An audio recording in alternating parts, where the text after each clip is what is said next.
Hello guys, आप सभी का स्वागत है रैपिड हॉरर चैनल पे, जहां आज मैं एक्सप्लेन करूंगा मार्वल का R rated movie Werewolf by Night को, जो हाल ही में रिलीज हुई है, जिसके डायरेक्टर हैं माइकल जियाचिनो। और एंड में मैं इसका इन्फॉर्मेशन भी आपके साथ शेयर करूंगा, इसीलिए आप कंफ्यूज बिल्कुल मत होना कि आउट ऑफ नोवेयर मार्वल में वेयरवुल्फ कहां से आ गया। अब जल्दी से स्टोरी शुरू करते हैं।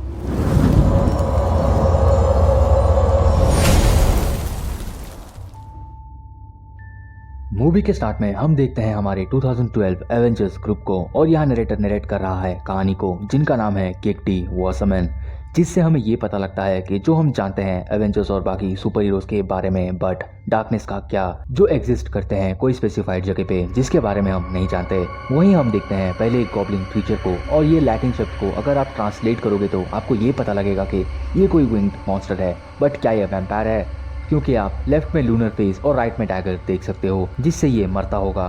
दूसरा है एक सी क्रीचर, तीसरा है बिगफुट, चौथा है वेयरवुल्फ। ऐसे हैं बहुत से मॉन्स्टर्स जिन्हें मारते हैं मॉन्स्टर हंटर्स। और यहाँ हमें पता लगता है ब्लड स्टोन के बारे में, जिसे कैरी कर रही है ब्लड स्टोन फैमिली, जो पावरफुल सुपरनैचुरल एंटिटीज को मारते हैं या कंट्रोल करते हैं ब्लड स्टोन से।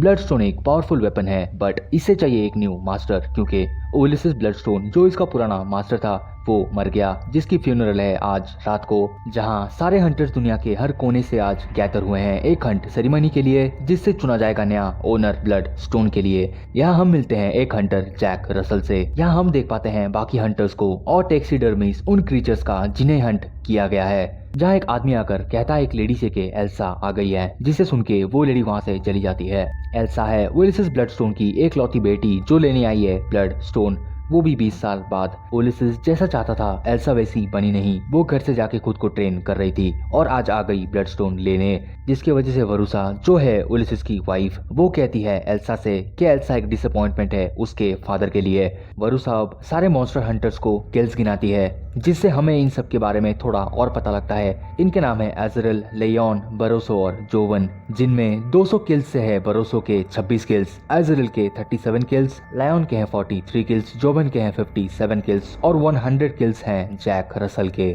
जिसे सुनकर लेयोन थोड़ा होता है शॉक। वरुसा तभी इंट्रोड्यूस करती है ओलिसिस ब्लड स्टोन को, जो है एक कॉफिन के अंदर। कॉफिन खुलने पर वो सबको करता है वेलकम और कहता है वो सब यहाँ करेंगे एक रिचुअल, जिसकी मदद से चुना जाएगा ब्लड स्टोन के लिए एक नया लीडर, जिसके लिए उन्हें एक मॉन्स्टर का सामना करना होगा। सबको गुड लक बोलकर वो सो जाता है हमेशा के लिए। वरुसा कहती है ब्लड स्टोन एक ही है जिसका एक ही मालिक बनेगा। एल्सा इसकी राइटफुल ओनर है, बट 2 डेकेड से गायब रहने की वजह से उसने वो हक खो दिया है, और मॉन्स्टर को मारने के लिए वेपन छुपाया गया है गार्डन में जो इन्हें ढूंढना है, और ब्लड स्टोन को रखा जाएगा मॉन्स्टर के पास, जो उससे दिलाएगा गुस्सा बट करेगा कमजोर भी। अब रिचुअल स्टार्ट हो जाता है, सब अपना अपना नंबर लेके गार्डन की तरफ देखते हैं, और अंदर से हम आवाज सुन सकते हैं किसी लेडी के चिल्लाने का। वरुसा सबसे पहले भेजती है जैक को, और उसके पीछे बाकी सब अंदर आ जाएंगे। जैक हो जाता है गार्डन में एंटर, और हम देख पाते हैं गार्डन को, जो किसी मैच से कम नहीं लग रहा। जैक के बाद सब धीरे धीरे अंदर घुस गए, और यहाँ होगी face of Hunter versus Hunter की, और कोई एक ही ले जाएगा यहाँ से विनिंग प्राइज। तभी जैक के सामने आ जाती है एल्सा। जैक कहता है एल्सा से कि हम चुपचाप यहाँ से पास कर जाते हैं, बट तभी हमला कर देता है इन दोनों पर जोवन, बट जैक को बचा लेती है एल्सा। जोवन एल्सा का हेड को लगता है पीटने एक वॉल पर। एल्सा फुर्ती दिखाकर जैसे तैसे करके पहले जोवन को धोती है, और फिर उसी का एक्स लेकर दीवार चढ़ के वहाँ से चल देती है। जोवन नीचे से एल्सा के ऊपर चिल्लाता है, और एल्सा अभी धीरे धीरे आगे बढ़ने लगती है,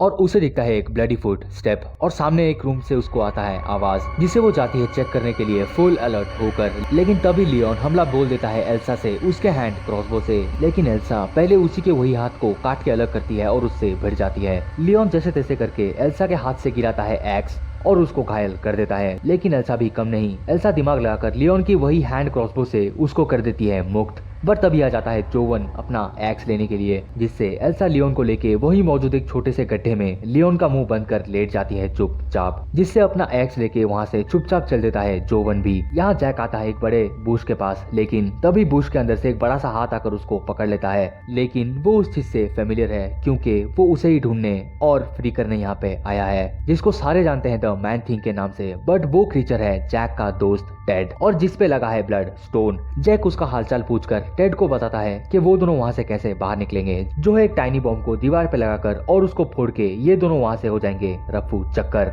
यहाँ जैक की बातें सुनाई दे रही है एजरल को, जो उसे देखकर उसके पीछे पड़ जाती है, बट जैक भाग के पहुंच जाता है एक रूम में और दरवाजा बंद कर देता है, जिसके अंदर पहले से है एल्सा और वो रूम है एक टॉम्ब मॉन्यूमेंट जहाँ ग्रेव्स के सामने नाम लिखा हुआ आप देख सकते हो। एल्सा है इंजर्ड और मदद करने की बात करता है जैक, लेकिन मना कर देती है एल्सा, लेकिन अपने टाई की मदद से ब्लीडिंग रोकने के लिए जैक उसे अच्छे से बांध देता है एल्सा के पैरों पर। यहाँ हमें पता लगता है कि एल्सा हंटर बिल्कुल भी नहीं है, वो बस यहाँ है ब्लड स्टोन के लिए, और जैक भी कोई ऐसा वैसा हंटर नहीं है। जो एल्सा के पूछने पर वो बताता है कि वो चाहता है मॉन्स्टर सही सलामत यहाँ से बाहर निकल जाए, और मॉन्स्टर के छूटने के बाद वो एल्सा को स्टोन देने की भी बात करता है। जैक एल्सा से फैमिली और उनके प्रॉब्लम्स के बारे में भी बात करता है, जैसे सारी फैमिली अलग होती है, वो हमें फॉलो करते हैं, अच्छा हो या बुरा वो हमारे साथ हमेशा रहते हैं, और हमें लगता है हम कुछ अलग करके उनसे अलग बन सकते हैं, या फिर वही दुख दर्द पीड़ा जो आप झेलते आ रहे हो वही कंटिन्यू होता है, क्योंकि ये बहुत कॉम्प्लिकेटेड चीज है। जिसे सुन के एल्सा टॉम के ऊपर चढ़ने लगती है, जहाँ उसे मिलता है उसके आंट फ्रांसिस की हड्डियां, एक वेपन और चाबी का गुच्छा,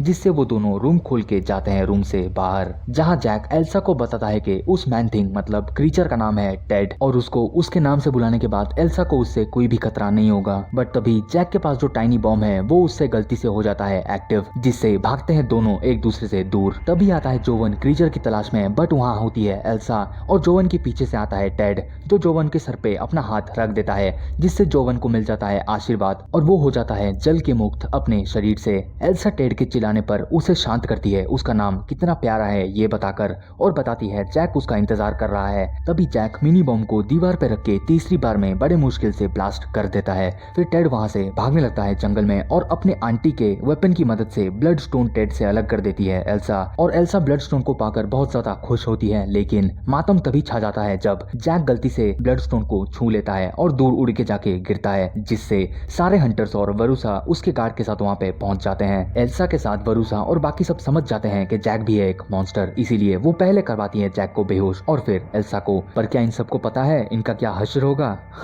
होश आने पर जैक पाता है खुद को एक पिंजरे में एल्सा के साथ, और अपने बारे में बताने लगता है एल्सा को कि वो कौन सा मॉन्स्टर है, और वो खुद को कैसे फुल मून में लॉक कर देता है, जिससे वो और बाकी सब सेफ रह सके। जैक अपने जगह से उठ के खतरे का अंदाजा लगाता है कि सिचुएशन कितना गंदा हो सकता है, इसीलिए वो सीधा एल्सा को कह देता है कि अगर उसके साथ कुछ भी हुआ तो एल्सा उससे आई कांटेक्ट बना के रखे, और जैक एल्सा को अच्छे से सूंघने लगता है ताकि वो उसे याद रख सके मॉन्स्टर बनने के बाद भी। तभी आ जाती है वरुसा ब्लड स्टोन पहनकर बाकी हंटर्स और गार्ड के साथ, और जैक के उसे ह्यूमन फॉर्म में ही मार दो कहने पर भी कोई कुछ भी नहीं सुनता। वरुसा सीधा ब्लड स्टोन निकाल कर करने लगती है एन्चेंटिंग, और ब्लड स्टोन से विकसित हो जाता है जैक। क्या आप समझे? यही है Werewolf by Night. Jack Werewolf में ट्रांसफॉर्म हो जाता है एल्सा के सामने, जो हमें दिखाई नहीं जाता, और अब इन सबको मरना होगा। जैक केज के अंदर से पकड़ लेता है वरुसा को, लेकिन जब सारे गार्ड्स केज के अंदर से शॉक देते हैं तो वो केज तोड़ के निकल जाता है बाहर। बट क्या आपने उसको देखा? वो ऊपर खड़ा है एक मॉन्स्टर की टैक्सी डर्मी पर, नीचे कूद के वो एक एक को पेलने लगता है, और फाइनली हम इसे देख पाते हैं बहुत अच्छे से। वो गुस्से में आकर बरोसो का एक कान को काट के फेंक देता है, जिसे कैद से निकलकर मुक्त कर देती है एल्सा उसका गला काटकर। यहाँ जैक गार्ड्स को चीरने लगता है, और ये मारकाट देख के आपको थोड़ा मजा तो जरूर आएगा, बट तभी वरुसा आके ब्लड स्टोन से जैक को बार बार घायल करती है। दूसरी तरफ एल्सा और एजरल एक दूसरे से भिड़ जाते हैं, लेकिन एल्सा उसके ऊपर ही भारी पड़ती है और उसके सर पे तलवार दे मारती है, जिससे ये भी हो जाती है मुक्त। मार्वल ने अच्छी कोशिश की है शो को थोड़ा सा आर रेटेड दिखाने की। तभी एल्सा अपने एंट का वेपन लेके जाती है वरुसा की तरफ, जो इंजर्ड कर रही होती है जैक को।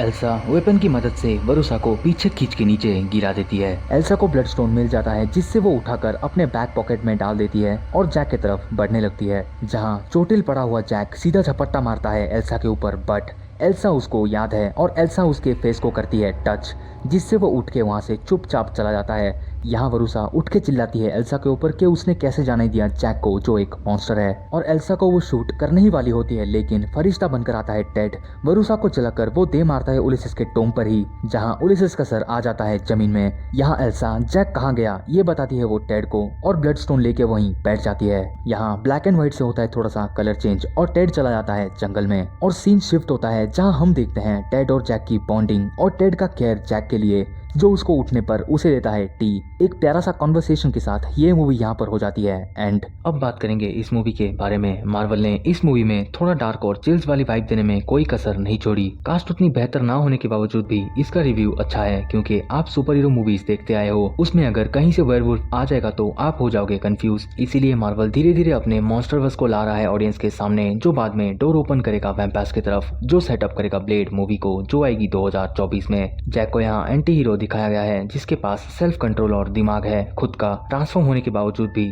जो कि वेयरवुल्व्स में बिल्कुल नहीं होता। जब वो बस मारकाट चीरफाड़ और मचाता है मैसेकर जब वो ट्रांसफॉर्म होते हैं ह्यूमन से वेयरवुल्फ में, जिसकी झलक आपको मेरी आगे आने वाली वीडियोस में देखने मिल जाएंगी। ये मूवी का वेयरवुल्फ का वर्जन है 1972 में रिलीज हुई कॉमिक्स वेयरवुल्फ बाय नाइट का, जिससे स्टैनली और उनके टीम ने फर्स्ट इशू किया था। मैन थिंग जो इस मूवी में है टेड, वो भी पहले इंट्रोड्यूस हो चुका है 2005 में, जिसका मैन थिंग के नाम से ही मूवी आया था। ये मूवी मुझे ठीक ठाक लगी। देखते हैं मार्वल आगे हमको और क्या सरप्राइज करता है। ये था वेयरवुल्फ बाय नाइट का कंप्लीट ब्रेकडाउन। आई होप आपको ये वीडियो और मेरे एफर्ट्स पसंद आए होंगे।